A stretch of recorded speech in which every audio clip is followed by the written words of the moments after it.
Donc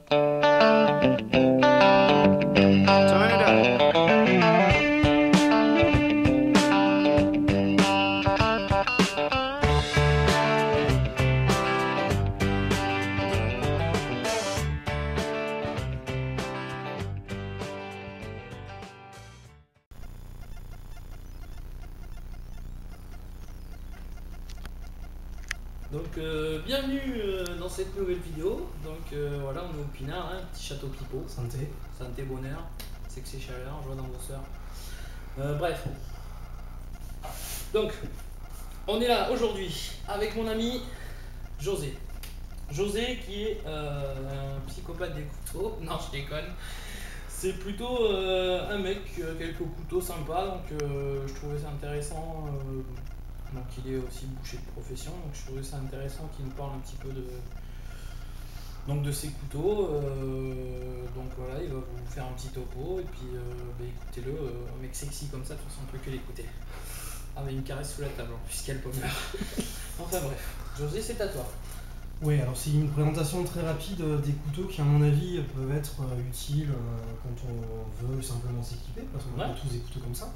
C'est pas forcément des couteaux très chers comme vous allez voir, c'est pas forcément des couteaux énormes de warrior en fait à la Rambo, c'est juste des couteaux qui sont solides, utiles, c'est plus des outils en fait. Il y en a certains que tu as, d'autres que tu connais, d'autres que tu vas essayer de nous piquer. Oui, c'est vrai. Mais voilà quoi. On peut commencer par celui-là que je n'ai pas porté, c'est notre caméraman en fait qui l'a sur lui. Oui, oui. Si on n'y pense pas, c'est un peu comme les laguioles, sauf que chez nous c'est plutôt l'opinel, mais l'opinel. Voilà.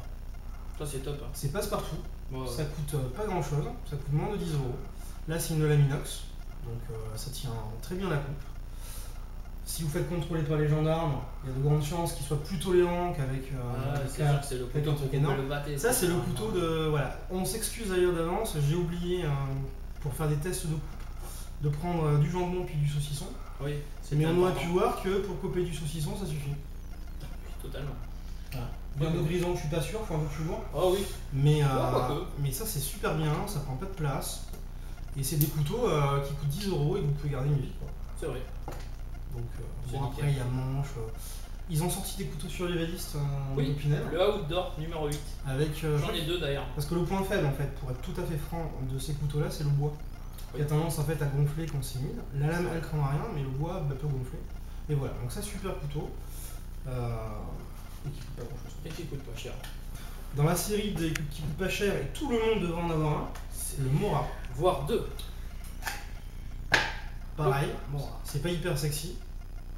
Bon, la lame, ça quand c'est toi qui le tiens. Je sais. Quand tu le tiens, c'est sexy. La lame, en fait, j'aurais peut-être pu la nettoyer un petit peu. Moi, ce qui m'a impressionné la première fois que j'ai acheté un Mora, c'est le tranchant plus le rasoir dès que tu le sors de. Dès que tu ils sont super bien taillés. Il passe assez vite, mais ça s'affûte hyper facilement. Donc vraiment, il y a des modèles à partir de 12 €. Et ça, c'est des couteaux pareils, ça va faire le job. Vous pouvez faire du bâtonnage. Sans vous prendre la tête à est-ce que je vais casser mon super couteau en fait à 150 €. Couper du saucisson.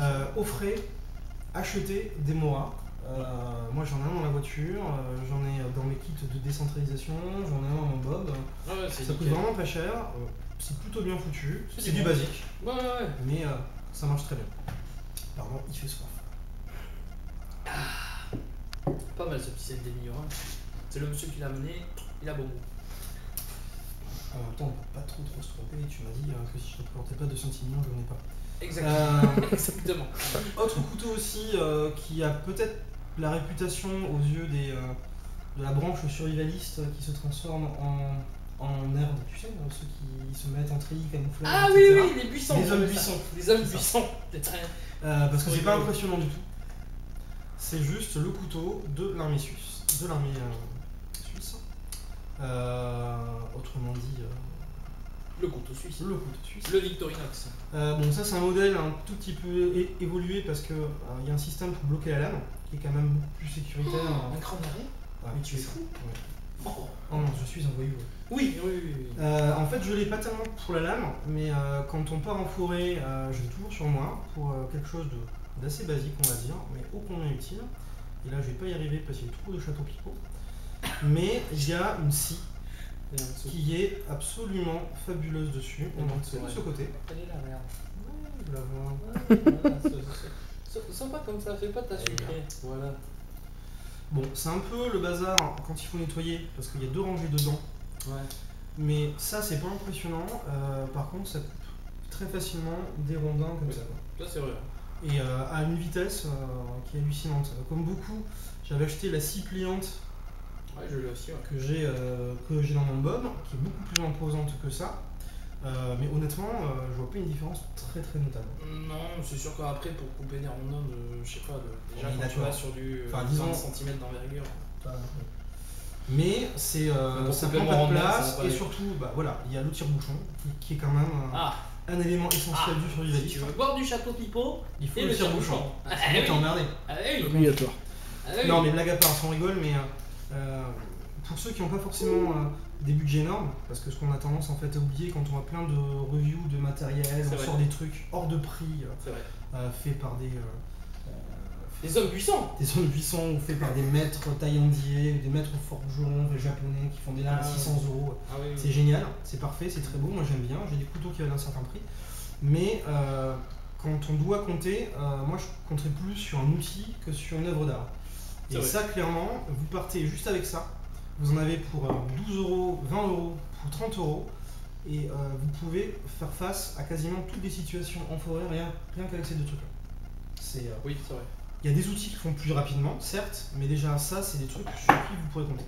C'est vrai. Ensuite, le couteau que je l'ai amené, mais je vais repartir sans, je pense. Oui, c'est ça. C'est le mien. Le Folkniven F1. C'est une tuerie ce truc-là. Un couteau très moche, mais par contre c'est un outil. Il est beaucoup plus lourd qu'on le dirait. Oui, il est très lourd. J'aime beaucoup, par contre. C'est en gros, c'est un bloc d'acier avec en plus un revêtement. C'est du Thermoren, qui est pas beau, mais par contre, je l'ai testé même dans une rivière avec de la flotte partout, ça me glisse pas, c'est impressionnant. Avec du sperme, t'as testé ou pas? Non, mais non. On va tester ça. Il faut faire des expériences. Oui, on va. Écoute, la lame, si on peut la comparer, est à peu près 2 fois plus épaisse. Ah oui. Parce que l'Imora, en fait, c'est super bien. Le seul petit point faible qu'ils auront peut-être, c'est l'épaisseur de la lame, pardon. C'est vrai. Qui va être suffisante pour faire quasiment tout. Mais si un jour vous devez faire levier pour une raison en fait, ou pour une autre, ça va casser, plier, ça bougera pas. C'est vrai. Bon, l'acier n'est pas le même. Ça, c'est le même acier que les Victorinox et que les Laguiole. C'est du 12C27. En gros, c'est une variante du 440. Technique. Bon, technique, loin de là. Mais disons, voilà, c'est un acier, on va dire, d'entrée de gamme, inox. Donc, il n'y a pas d'entretien. Et ça, c'est plutôt super. L'avantage de l'inox aussi par rapport à d'autres qui sont plutôt des lames en fait au carbone, c'est que quand on coupe le saucisson, ça n'a pas de goût neutre, enfin ça n'a pas de goût additif. Donc l'alimentaire c'est quand même sympa, donc c'est pour ça que celui-ci ne me quitte pas. Non, là vraiment on est sur une énorme épaisseur de lame, 5 mm en fait d'épaisseur ici, on peut taper, on peut cogner, ça ne bougera pas. C'est un bloc, c'est un pied de biche affûté quoi en fait, si on peut dire. Le seul défaut notable, c'est que la coupe, enfin le tranchant est vraiment impressionnant, mais c'est une lame qui a une émouture convexe.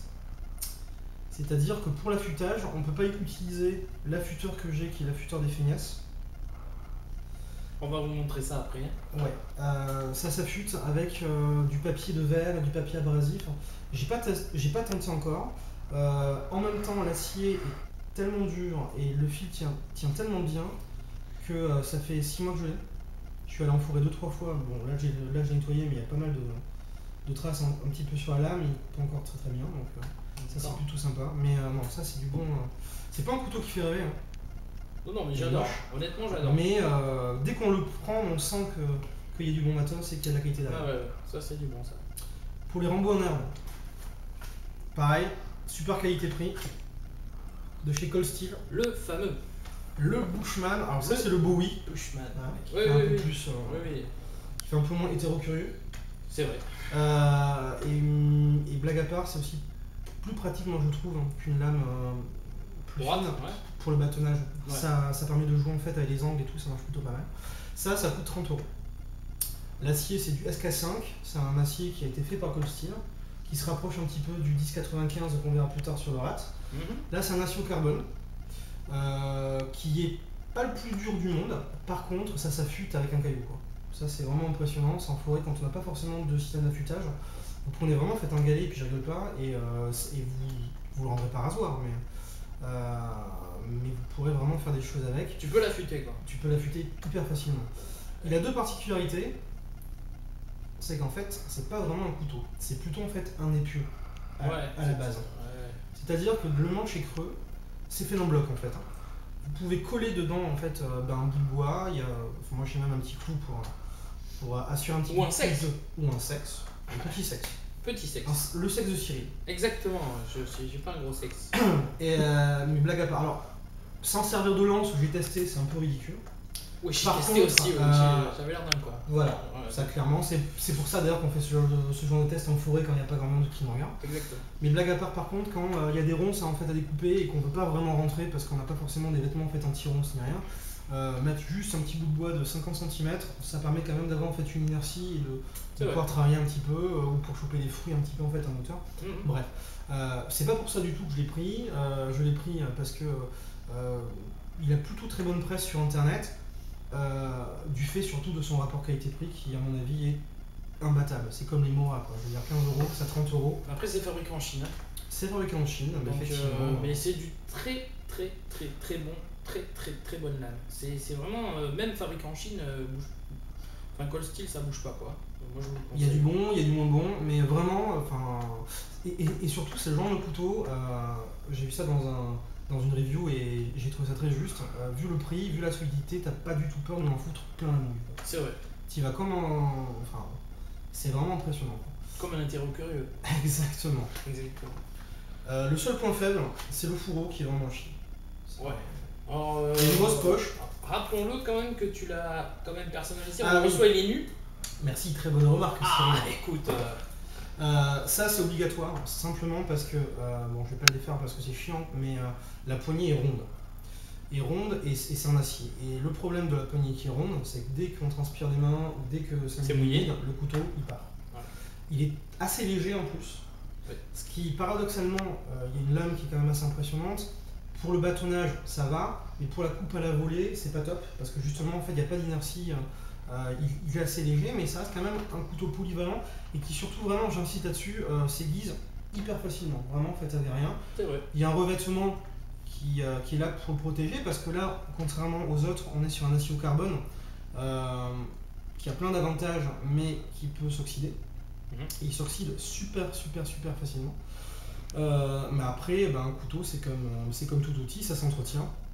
Quand vous savez que vous n'allez pas vous en servir, vous mettez une petite goutte d'huile là, une petite goutte d'huile là, vous la passez un petit peu sur la lame et puis vous le rangez, comme ça bougera. Voilà. Donc, Bushman de chez Cold Steel. Le dernier, bien connu des survivalistes, et l'un des couteaux vraiment préférés, parce qu'à mon avis il est hyper polyvalent. C'est l'un des seuls qui permet à mon avis de se passer d'une machette sous le contrat. C'est le top. C'est le RAD 7 pour moi, c'est de chez Ontario. Acier au carbone, 1095, qui se rapproche un petit peu de celui Made in USA, messieurs dames. Ontario, ça, forcément. Garantie à vie. Garantie à vie. Et ce, quelle que soit votre utilisation. C'est-à-dire que vous en serez comme pied de biche, quoi que ça pourrait survivre même. Oui. Mais si vous le cassez, vous le renvoyez à vos frais par contre, et vous en envoie un, machin. Très bonne affaire sur internet, parce que c'est une ancienne version en fait, on va dire. Ouais. Parce que ça a été rajouté par. Ouais. C'est plus Ontario qui le fabrique maintenant, c'est Easy, E-S-E-E, qui a d'ailleurs pas du tout repris le RAD7. Ils ont fait l'Easy 1, l'Easy 2, l'Easy 3, l'Easy 5, l'Easy 6. Ça sur internet, il y a encore un an, vous le trouviez à 150 €, ça se trouve à 60. Et à 60 $, frais pour inclus, ça fait 50 €. Profitez-en, messieurs dames. Très bien. Le poids là, on est sur du 370 grammes. On est à 100 grammes de plus que là-dessus, et ça peut sembler con, mais on voit vraiment la différence. La taille de lame c'est pareil, on est sur des lames d'environ 18 cm. Je l'ai pas dit. C'est environ 18 cm, là on est sur du 11 cm et des brouettes, et le Mura il est un petit peu plus long, on est sur du 12 il me semble, ou du 11-9 ou du 12-7. C'est pas des gros couteaux, l'usage est un peu différent, ça fait un très bon couteau de camp. Ça aussi, là on est sur quelque chose d'un petit peu plus sérieux, qui permettra d'aborder... On peut dire que c'est un couteau de chasse. De chasseur. On peut. Ça permet de. Je pense qu'on vide en fait une proie sans souci avec Oh, ça. sans souci. Ça permet vraiment de commencer en fait à couper à la volée et ça attaque bien. Je pense savoir que tu l'as aussi testé. Ouais. Moi je suis parti 2-3 fois en fait en four avec. T'as fait du bâtonnage? Ouais, j'ai fait c'est du nickel. bâtonnage et vraiment nickel. Et le poids là par contre, ça on voit vraiment la différence. Ah ouais. L'épaisseur de la lame, on est sur du 4,5 mm pareil. Enfin ça bougera. Ça bouge pas. Ça bougera pas. C'est comme le château Pipo. Exactement, vraiment. Ça me témoigne. Pardon, monsieur. Le fourreau, il y a plein de gens qui disent qu'il est pourri, moi je l'aime bien. Ah, moi aussi, moi je le trouve sympa. T'as un système molly. Ouais. Qui permet de l'attacher à peu près comment tu veux. À l'américaine, hein, parce qu'en français on dit molle. Molle. Système molle. Ouais, mais j'aime pas trop dire molle. C'est vrai que. Dans une soirée comme ça entre mecs. Ouais, non. Et On est en train c'est de de mauvaise perdre le augure. caméraman. Ah ouais, c'est ça, c'est ça. moi je l'aime bien parce que déjà c'est costaud, il tient bien surtout. Ah ouais, Vraiment, je trouve la top coque aussi. vraiment bien. Et là ça permet de mettre, bon là j'ai mis une pierre d'affûtage et j'y reviendrai plus tard. Mais le plus souvent quand je pars en forêt j'ai ça. Voilà. Et là bah il n'y a pas besoin de plus. Voilà. Il n'y a pas besoin de plus. Il y a plus gros, ça s'appelle une machette. Ouais. Mais vrai. déjà je pense que c'est suffisant pour vraiment faire tout un tas de choses. Et c'est une taille et un poids qui à mon avis font que c'est un couteau vraiment super polyvalent et bien aimé des survivalistes qui habitent aux États-Unis. Au Montana. Au Montana. Au Montana. Non mais blague à part, c'est grâce à Vol West que j'ai Ah oui, non, mais de toute façon, le mec, il. Ouais, j'ai vu et il m'a montré. Je peux montrer ma Phoenix LD10 d'ailleurs que j'ai. Je l'ai aussi. Mais voilà, Va de l'Ouest, montre-nous la lumière. Non, blague à part. On blague à part, hein, on blague, hein. Vol West, il nous écoute. Salut. Non, mais c'est surtout, je pense que Vol West, comme chez d'autres, il faut pas non plus tout gober, il faut pas Non, il faut en prendre, il faut piocher à droite à gauche. Voilà, exactement, hein, ce que je dis aussi. Hein. Nous, on dit pas que des choses. On dit beaucoup de conneries. Hein. On dit pas mal. Ah oui, Intelligente. faut surtout rien prendre de ce qu'on dit au sérieux. Oui, non, tu peux des Il faut conneries. savoir que c'est la troisième bouteille. Oui, c'est un minimum. Hein. Ce sont Surtout les avec les charges sociales, on s'en sort pas. Voilà, ça, c'est clair. Non. Je vous mets le reste. Oh, bah écoutez. Il y en a un peu plus, je vous le mets quand un même. petit peu, il y en a un peu plus, vous pouvez le mettre. Il faut regarder un petit peu pour le caméraman parce Ah qu'après oui, on est battu. Ah oui, le caméraman il nous bat. Donc voilà, il y a sûrement des couteaux mieux faits, plus solides, plus jolis. Ah, c'est sûr, on peut aller plus taper costaud. dans du Tony Lopez ou chez des couteliers. Tony on a Lopez. très très bons couteliers français. Oui, ça je pense qu'il faut vraiment le souligner. Ah oui. Tony Lopez notamment, bon je pense que maintenant il commence à être connu, Ah il oui. n'a pas besoin de pub, mais il a notamment fait, il est bien connu des survivalistes pour avoir fait avec David Manille, il me semble, Oui. fait le Carcajou, Le en Carcajou. fait, Exact. qui a des vocations à être un couteau de survivaliste, C'est vrai, et qui moi je trouve très beau. c'est vrai. D'ailleurs je pense que ce sera l'un de mes prochains et derniers achats de couteaux. Des couteaux j'en ai testé une bonne quarantaine sans mentir. Quand je les aimais pas, soit je les donnais, soit je les mettais dans la poche à couteau qui prend la poussière dans le garage. Ou dans ton fion, Ou dans mon fion, mais au bout d'un moment ça pique. ça pique. Ça C'est- pique, c'est ça le problème. C'était après les tests de machette, j'ai arrêté de mettre d'autres dans mon fion. Cela dit, là ce que je vais te présenter, c'est un panel de choses qui restent dans des prix raisonnables. Oui, 30 euros, 20 euros, 12 euros, un peu plus cher, 9 euros enfin, pour l'Opinel, mais 125 euros quand même. un peu plus, ouais. Mais, Cher, bon. Mais par contre, Il y en a pour tous les prix. je lui ai dit C'est euros ça. par 100, hein, c'est bien. et un truc super important, vaut mieux acheter un bon Mora comme ça, que vous avez payé 12 euros, Ouais, ouais. que Le le Ratset, profit- combien? Ah oui, tu m'as dit 60 euros. Ratset, ouais, mais le prix normal c'est quand même autour de 80 euros. Non, D'accord. enfin, moi j'ai acheté en promotion dans une boutique, je t'avais mis le lien d'ailleurs. Ah oui, exact. Mais je crois que c'est là où j'ai acheté le mien. Ouais, ouais. bah voilà. Ouais, oui. Vaut mieux, moi j'ai plus confiance dans un Mora que je vais payer 12 euros que dans un couteau de Rambo de 60 cm qu'on paie 25 euros en fait en Espagne Comme C'est le vrai. sexe. C'est vrai. et qui se cassera en fait Ou qui se plie. ou qui se pliera. Voilà. Ou qui se pliera. Donc pour résumer, le château Pipo il est bon mais il tabasse. Ça passe pas mal. Voilà. Et Il les tabasse couteaux, pas mal. c'est comme tout dans le survivalisme, il y en a pour tous les budgets et c'est pas forcément le plus cher qui est le mieux. C'est pas vrai. Moi je vous répète, hein, ça et ça, vous êtes équipés et vous en avez pour 30 euros. Voilà. Voilà. Vous n'avez plus d'excuses, messieurs, dames. En gros, pour le prix. Non, vous n'en avez plus. Voilà. Ou alors s'ils peuvent préférer plutôt de mettre 30 € là-dedans, mettre 30 € dans une bouteille de Château Pivot. Du château. 2007. Mais ça c'est un autre débat. Stocké. Hein. Stocker le Château Pipo. Voilà Cyril, merci de m'avoir invité. Et ben merci à toi et puis on va se voir dans une autre vidéo sur le visage. Donc voilà, j'aimerais faire une petite dédicace à mon pote Tony de Paris, Tony Vinzon. Salut Tony. Un petit remerciement à Matt Survive, donc notre ami belge qui grâce à lui j'ai pu commander pas mal de pain en conserve. Il fait de bonnes vidéos. Il fait Très bonnes vidéos. Donc voilà, je vous remercie et je vous dis à bientôt dans une nouvelle vidéo.